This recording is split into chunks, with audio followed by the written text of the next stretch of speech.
हाँ दोस्तों, लेकिन आगे देखिए क्या हो रहा है। भारत का शासन किसी ऐसे समुदाय को नहीं सौंपा जाएगा जिसका विरोध भारत का कोई शक्तिशाली या प्रभावशाली वर्ग कर रहा हो। अब सोचिए, भारत का सत्ता ऐसे वर्ग को नहीं समझा सौंपा जाएगा जिसका विरोध कोई शक्तिशाली या प्रभावशाली वर्ग कर रहा हो। मतलब आप सत्ता भी दे रहे हैं, यदि कोई उसका विपक्ष बन रहा है तो आप उसे जो है सत्ता नहीं सौंपेंगे। मतलब जैसे मान लेते हैं कांग्रेस को अगर सत्ता मिला, कांग्रेस का विरोध मुस्लिम लीग कर रही है, तो आप उस सत्ता को अपने हाथ में रख लेंगे।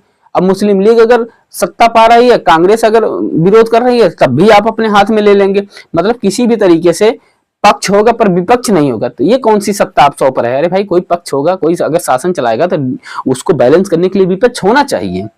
तो आप कह रहे हैं कि यदि कोई आपका विरोध करे, कोई शक्तिशाली वर्ग विरोध करेगा, अब जाहिर सी बात है जैसे कांग्रेस के हाथों में सत्ता जाएगी तो मुस्लिम लीग विरोध करेगी, और वो शक्तिशाली वर्ग है तो आप जो है क्या करेंगे, आप सत्ता चलने नहीं देंगे, अपने हाथ में ले लेंगे। मुस्लिम लीग के हाथ में जाएगा तो कांग्रेस विरोध करेगी, फिर भी आप अपने हाथ में लेंगे। इनकी मंशा पूरी तरीके से यही थी कि ये दोनों लोग आपस में कोलैप्स करेंगे, लड़ेंगे, संघर्ष करेंगे तो सत्ता हमारे हाथों में रहेगी। इनका मेन पर्पज यही था। मुस्लिमों को वीटो दिया गया था, उपनिवेश के राज्य आदि के कारण अस्वीकार कर दिया गया। यानी इस प्रस्ताव में कांग्रेस ने देखा कि अगस्त का जो लॉर्ड लिनलिथगो ने 8 अगस्त 1940 को शिमला में जो अगस्त प्रस्ताव की घोषणा किया था, इस प्रस्ताव में मुस्लिमों को वीटो दिया गया था। किसी भी कार्य में मुस्लिमों को वीटो दिया गया था, मतलब अल्पसंख्यकों को वीटो दिया गया था। अल्पसंख्यकों को वीटो देने का कहने का तात्पर्य पूरी तरीके से मुस्लिमों को वीटो दिया गया था।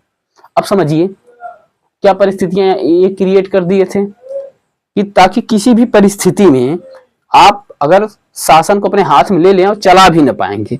हाँ दोस्तों, पाकिस्तान के निर्माण का मुस्लिम लीग ने क्यों विरोध कर दिया? मान लिया चलिए कांग्रेस ने विरोध कर दिया, ठीक है भाई, कांग्रेस के पास सार्वजनिक मुद्दे थे।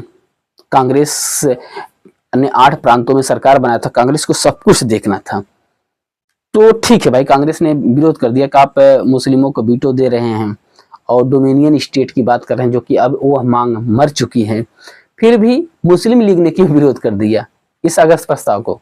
लॉर्ड लिनलिथगो को लगा था कि शायद मुस्लिम लीग बात मान लेगी हमारी, तो मुस्लिम लीग ने क्यों विरोध कर दिया? मुस्लिम लीग ने इसलिए विरोध कर दिया क्योंकि 23 मार्च, अब देखिए 15 से 18 मार्च के बीच में कांग्रेस का रामगढ़ अधिवेशन होता है 1940 में।